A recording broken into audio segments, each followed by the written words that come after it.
Maduro dice: es hora de aceptar que aquí hay cosas que no funcionan no por culpa de Trump, sino por nuestra culpa.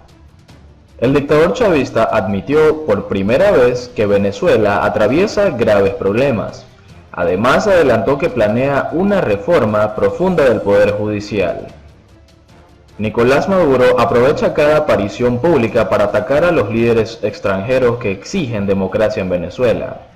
Sus blancos predilectos son el norteamericano Donald Trump y el colombiano Iván Duque. Sin embargo, este viernes, durante su discurso ante el Tribunal Supremo de Justicia, tuvo un instante de honestidad y admitió por primera vez que no todo es culpa del gringo.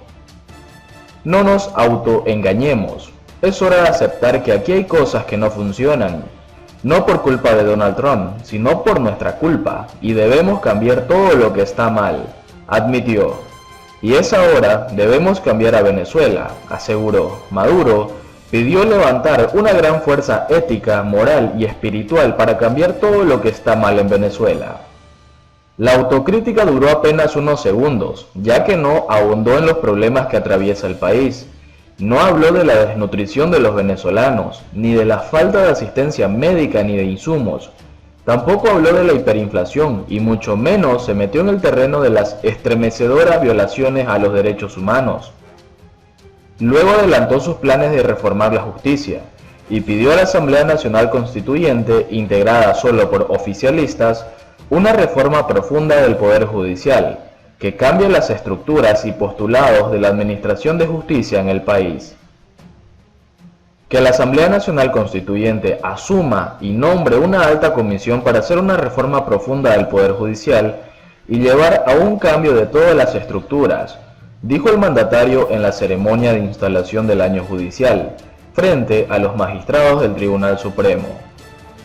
Maduro hizo esta petición directamente al presidente de la Asamblea Nacional Constituyente, Diosdado Cabello, presente en el acto, y le instó a conformar una gran comisión reorganizadora del todo el sistema de justicia que cambie sus postulados y al sistema de justicia de manera integral.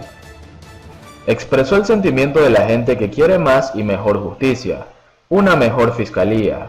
Prosiguió sin dejar de felicitar al fiscal general Tarek Saab y al presidente del Tribunal Supremo de Justicia, Michael Moreno, por lo que consideró un gran trabajo hasta ahora.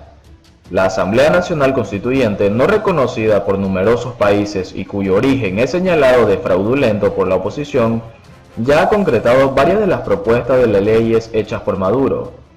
Este foro oficialista ha aprobado sin discutir al menos una decena de normas, leyes y reglamentos, algunos de los cuales han servido para procesar judicialmente a dirigentes de la oposición. Una polémica invitación a Colombia. En el mismo acto, en el Tribunal Supremo de Justicia, Maduro invitó este viernes a la Fiscalía, parlamentarios y la prensa de Colombia a entrevistarse con la ex congresista colombiana Aida Merlano, quien fue detenida esta semana en el país petrolero luego de estar fugada desde octubre pasado. Hago una invitación pública a los senadores de Colombia, a la prensa colombiana que quiera venir a entrevistar a la senadora Aida Merlano, dijo Maduro durante el acto de apertura de las actividades judiciales en Venezuela. El gobernante venezolano pidió a la Fiscalía General y al Tribunal Supremo de Justicia que inviten a las instituciones colombianas que quieran venir a tomarle declaración a Merlano y ofreció todas las garantías para que ésta declare desde Venezuela ante la Fiscalía, ante los tribunales. Asimismo, dijo que las puertas están abiertas para los senadores, diputados y la prensa colombiana que soliciten venir a Venezuela para entrevistar a la ex senadora. Este miércoles, la justicia venezolana privó preventivamente de libertad en Caracas a la ex congresista, quien en octubre de 2019 escapó de la cárcel mientras se encontraba en una cita odontológica en Bogotá. La medida también recayó en Jacob Manuel Vargas Silvera, quien acompañaba a Merlano cuando fue arrestada por agentes de la Fuerza de Acciones Especiales de la Policía Nacional Bolivariana en Maracaibo. La ex senadora cumplía una pena de 15 años de prisión por corrupción electoral cuando se fugó de su país. La justicia venezolana le imputa por la presunta participación en la comisión de los delitos de uso de documento falso, usurpación de identidad y asociación para delinquir. Por su parte, Vargas Silvera es acusado por la presunta comisión de los delitos de encubrimiento y asociación para delinquir.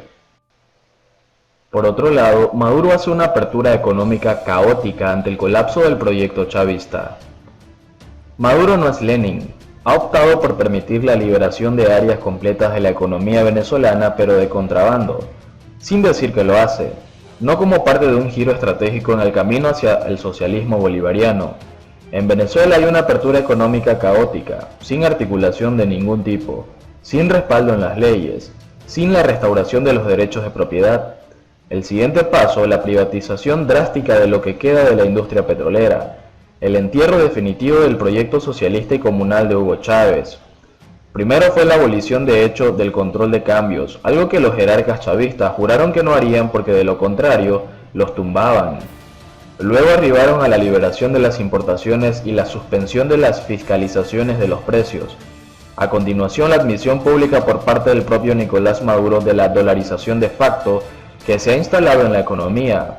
Ahora viene el siguiente paso según la información que manejan diversas agencias de noticia: la privatización de los activos que aún quedan de la industria petrolera en favor de empresas transnacionales.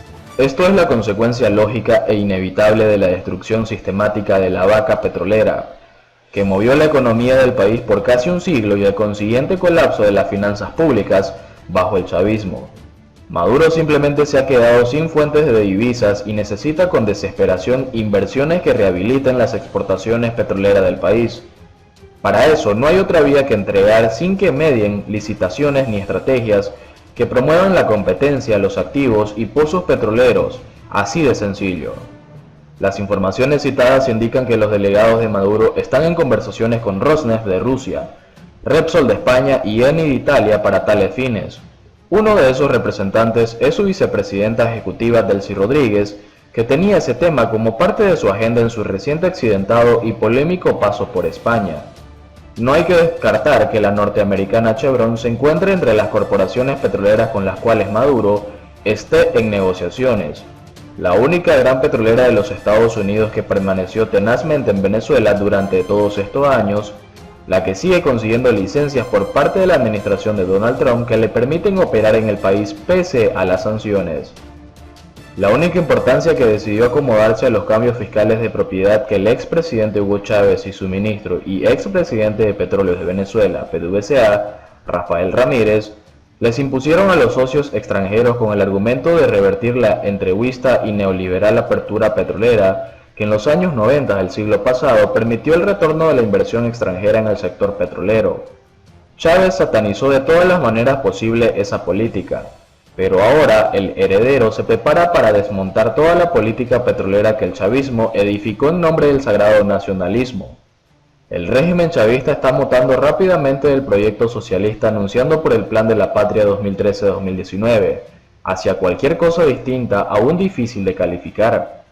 Con Maduro está ocurriendo una caótica liberación económica.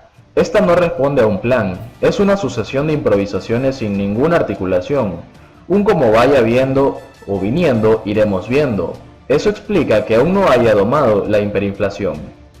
No hay un vocero económico para la nueva etapa, tampoco un equipo conocido, solo unos exministros de Rafael Correa fungiendo como misteriosos asesores y los consejos de los aliados rusos. Pero no hay una política, no como la que sí se presentó en agosto de 2014, cuando el entonces vicepresidente económico de Maduro, el hoy renegado Rafael Ramírez, consiguió en el tercer congreso del Partido Socialista Unido en Venezuela que le aprobara formalmente para hacerle ajustes al modelo socialista. En aquella ocasión Ramírez les dijo a sus camaradas que había que tomar un respiro en la carrera hacia la instauración del socialismo y el Estado comunal, pero Maduro archivó todo aquello y la economía y la sociedad venezolana siguieron por la ruta de la caída libre e imparable. Ahora, luego de llevar el PIB de Venezuela casi una tercera parte de lo que era en 2012, Maduro no da sino que admite un giro, impuesto por las circunstancias, no tiene dólares, y no como parte de una estrategia. No está haciendo lo que hace casi 100 años hizo Vladimir Lenin en la Rusia soviética luego que el primer ensayo del comunismo de guerra dejara millones de muertos por inanición y otros millones de rusos emigrando para huir del hambre y la violencia. En 1922 Lenin concibió y aplicó lo que bautizó como la nueva política económica, que no fue otra cosa que restablecer los mecanismos de libre mercado en la devastada Rusia, que resultaron como un bálsamo. Aquello se planteó como un paso hacia atrás para luego avanzar dos hacia adelante, es decir, una pausa antes de seguir la senda hacia el socialismo. Maduro ni siquiera se ha planteado esto en su discurso, ni siquiera como coartada. Ha optado por permitir la liberación de áreas completadas de la economía, pero de contrabando, sin decir que lo hace.